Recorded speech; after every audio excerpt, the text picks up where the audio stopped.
वाढल्या, आनंद आहे. आमची कर्ज मर्यादा वाढली, आनंद आहे. आम्ही 15% डिव्हिडंड दिला, आनंद आहे. पण तुम्ही सांगा, आज मी देखील एका संस्थेत काम करतोय, आमच्या संस्थेने 13% डिव्हिडंड आपल्याला वाटलेला आहे. सांगरोळमध्ये बाळूखाडी साहेबांच्या ज्या संस्थेनं 15% डिव्हिडंड वाटलेला आहे आणि आमच्या ह्या सेवा संस्था बिन व्याज कर्जाला आमच्या व्याज नाही, 0% व्याजानं पीक कर्ज दिलं जातं.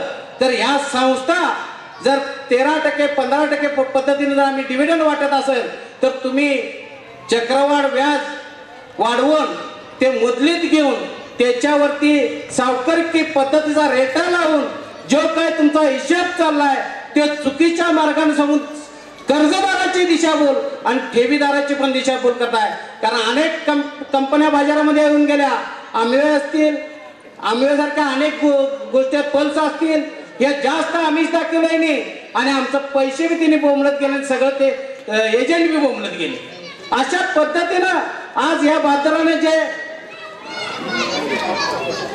रविराज गणपती पाटील आपण व्यासपीठावर घ्यायचा, सूचना मध्ये मध्ये येतात, माझे लिंक तुटती आहे. तुम्हाला सांगायचा मुद्दा हे ज्यावेळी घडत असताना, कारण हा अभ्यास येत असताना गेली 25-30 वर्ष या उसाच्या कांड्यापासून आमचे संचालक साहेब इलाज पाटील साहेब आहेत, यांच्या विरोधात आम्ही झगडत आहे का उसाच्या कांड्यापासून किती उत्पन्न मिळतं शेतकऱ्याला आणि किती मिळालं पाहिजे याचा अभ्यास करता आम्ही त्यांच्याबरोबर विचाराची भांडण सांगड करत असतो.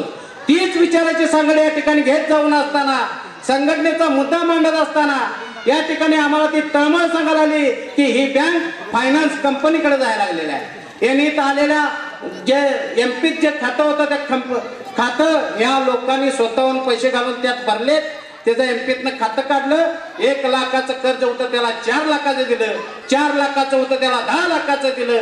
अरे पण तुम्ही दिलं सा, घेणाऱ्याला गुदगुल्या वाटायला लागल्या, पण भविष्यात ज्या माणसाला लाख रुपये फेडता आलं नाही त्या माणसाला आता जर 2-4 लाख रुपये दिला असतील तर भविष्यात बाबा तुला घरादारासकट तुला कुठेतरी दोरी घ्यायची पाळी येणार आहे.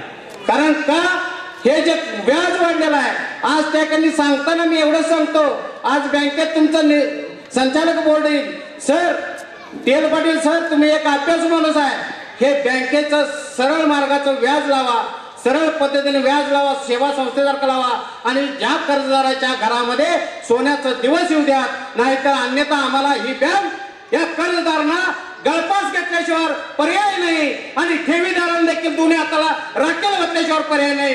अशी माणसं या ठिकाणी प्रवृत्त झाली, हुकुमशाही आली. या माणसानं जे यशवंत बँकेची जे लॉकर्स होते ह्याच्या घरामध्ये यांच्या गॅरेजला 8 महिने हे लॉकर्स घरामध्ये ठेवलं. नशीब तुमचं आमचं त्यामध्ये काही नव्हतं, गाणं असलं तर आम्हाला माहित नाही. म्हणजे अशी माणसं आम्ही त्या ठिकाणी पाठवली. हे काय चाललंय तुमचं?